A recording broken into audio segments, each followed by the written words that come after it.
Ito guys yung nabuha ko kaagad. Ayun na kami ni Ate Myrna. Nandito kami sa puno ng mangga. Nagpapahinga kami dito. Yan. Ito yung pag-uuling. Ito. Ganyan yung pag-uuling pala dito. Yung mga natanggal na mga mga kahoy, yung mga sanga. Ha? Mga sanga. Maynila. Tapos yan. Yan ang ganun pala yung pag-uuling dito. Yan. Mga ilang araw yung nag-viral yan, tayo magkakameron diyan. magkano ang mga ilang araw yung kuya bago maano? Mga yan. Yan. Yan yung ng pag-uuling dito. Yan guys. Ito ang paligid po dito. Ayan. Mga puno ng mangga. Ayan. Dito. Sarap dito pag mga may katmamangga na may mga Ayan siya. Yan yung ginagawang uling. Yung mga sanga ng mga mangga nagbabawas. Ayan si Ate Myrna. Ayan. Hindi ko nga alam eh. Ayan po si kuya, siya pa yung may-ari ng pag-uuling, ng uling. Ayan. Bawat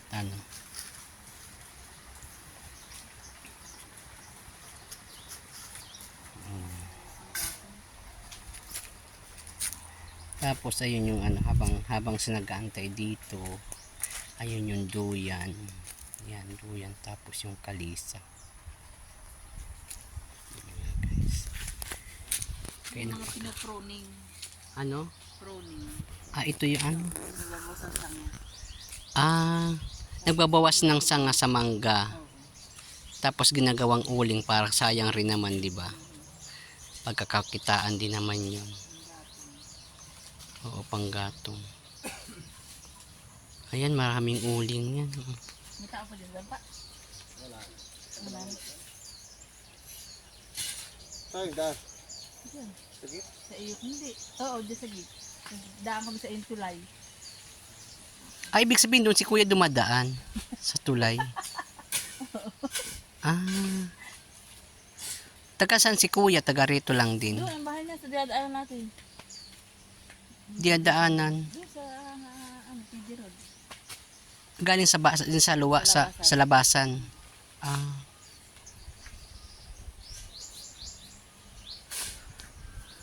Ayan, simpleng Akala ko ang pag-uuling ibinabaon sa sa lupa.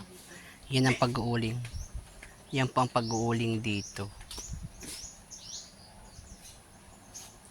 Si kuya pag nag-uuling, mga ilang araw yan bago mapapas.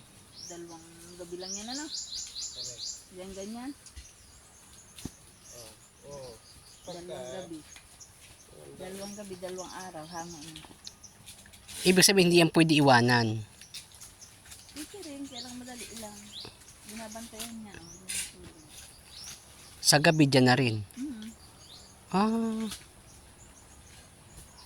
Bubutas yan eh. Ayun yung manggang nakadapa na.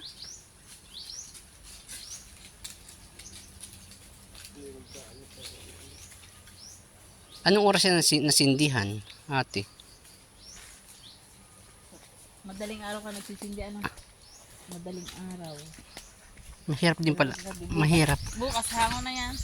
Mahirap din pala yung yung pag-uuling Ayan. Ayan Yan yung binabantayan yan. Paligid ng pag-uuling. Ayan. Hindi yan. Hindi naman niya inaano. Ito mga guys. Ayun yung mga puno ng mangga. Karami na kaya si kuya. Yan yung mga sama naming aso.